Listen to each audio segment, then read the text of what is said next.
എന്നെ ഈ വോയിസ് ആയിട്ട് ഇടുന്നത് ഈ പ്രായശത്തെ വചന വായനയിൽ എനിക്ക് കിട്ടിയ അനുഗ്രഹങ്ങളും അനുഭവങ്ങളും പങ്കുവയ്ക്കാനാണ്.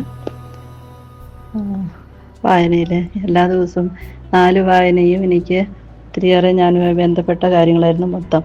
രണ്ടാമത്തെ ദിവസം ഞാൻ എല്ലാ ദിവസവും പ്രാർത്ഥിക്കുന്നൊരു വചനം ഉണ്ടായിരുന്നു. 1 ദിനവൃത്താന്തം 4:10. അത് എല്ലാ ദിവസവും ഞാൻ അത് ചൊല്ലി കാഴ്ച വയ്ക്കുമായിരുന്നു. പക്ഷെ ഞാൻ വചനം എടുത്ത് വായിച്ച് ഞാൻ ഇതുവരെ ആ വചനം വായിച്ചിട്ടില്ല. അപ്പോൾ ഈ പ്രായശ്ചിത്ത വചനത്തിൽ എനിക്ക് ആ ഒരു വാചകം എനിക്ക് കിട്ടി. എനിക്ക് ഒത്തിരി സന്തോഷമായി. ആ ദിവസം തന്നെ ഞാനത്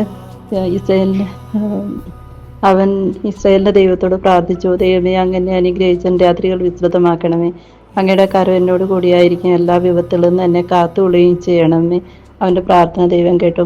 അപ്പോൾ അതിൻ്റെ അകത്ത് ഞാൻ, ദൈവമേ അങ്ങ് എൻ്റെ മക്കളെ അനുഗ്രഹിച്ച് അവരുടെ രാത്രികൾ വിസ്തൃതമാക്കണമേ, അങ്ങയുടെ കരം അവരോട് കൂടിയായിരിക്കും, എല്ലാ വിപത്തുകളിൽ നിന്നും അവരെ കാത്തുകൊള്ളുകയും ചെയ്യണമെന്ന് പറഞ്ഞ് പ്രാർത്ഥിക്കുമായിരുന്നു. അപ്പോൾ അന്ന് ആ വചന വായന കഴിഞ്ഞ് അന്ന് തന്നെ എൻ്റെ ഇളയ കൊച്ചിന് നല്ലൊരു ജോലി കിട്ടി. അവൻ ആദ്യം ചെയ്തിരുന്നതിലും കുറച്ചുകൂടി നല്ലൊരു ജോലി കിട്ടി. അതെനിക്ക് വലിയൊരു അനുഭവമായിരുന്നു. മൂന്നാമത്തെ ദിവസം എനിക്ക് ജ്ഞാനത്തിൻ്റെ പുസ്തകം വായന കിട്ടിയത്. അത് മൊത്തം എനിക്ക് എന്നോട് ദൈവം സംസാരിക്കുന്നതായിട്ടാണ് എനിക്ക് അനുഭവപ്പെട്ടത് മൊത്തം.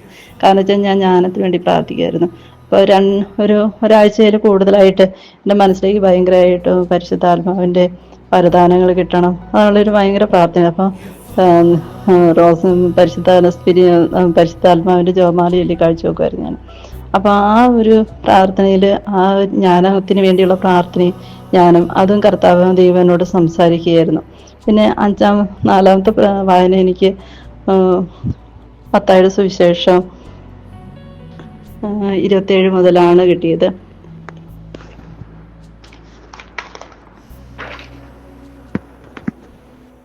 അപ്പോൾ അത് കർത്താവിൻ്റെ പീഡാനുഭവമാണ് എനിക്ക് വായിക്കാൻ കിട്ടിയത്. അപ്പോൾ ആ വായന എനിക്ക് പൂർത്തിയാക്കാൻ കഴിയുന്നുണ്ടായില്ല. ഭയങ്കരമായിട്ട് വിഷമമായിരുന്നു. കാരണം എനിക്ക് പീഡാനുഭവം, ശരിക്കും ഞാൻ ആ പീഡാനുഭവത്തിലൂടെ കടന്നു പോകുന്ന ഒരു രീതി കൂടെയാണ് ഞാൻ വായിച്ചു പോയിക്കുന്നത്. അപ്പോൾ ഈശോയുടെ തിരുമുറിവാർന്ന മുഖം എൻ്റെ മനസ്സിലേക്ക് കടന്നു വരിക. എനിക്കത് ഓർത്ത് ആ പീഡാനുഭവം ധ്യാനിച്ചുകൊണ്ട് പോയുമ്പോൾ ഒരു ഫീലായിരുന്നു എനിക്ക്. വായിക്കാൻ പറ്റുന്നുണ്ടായില്ല, സങ്കടം വന്നിട്ട്. എങ്ങനെയോ ഞാൻ വായിച്ച് പൂർത്തീകരിച്ചു. അതെനിക്ക് വലിയൊരു അനുഭവമായിരുന്നു. ഇത്രയെല്ലാമാണ് എനിക്ക് ഈ വചനം അതിനെക്കുറിച്ച് കിട്ടിയ അനുഭവങ്ങൾ. യേശുവേ നന്ദി, യേശുവേ സ്തുതി, യേശുവേ മഹത്വം, യേശുവേ ആരാധന. ഹല്ലേലൂയ, ഹല്ലേലൂയ, സ്തുതി മഹത്വം.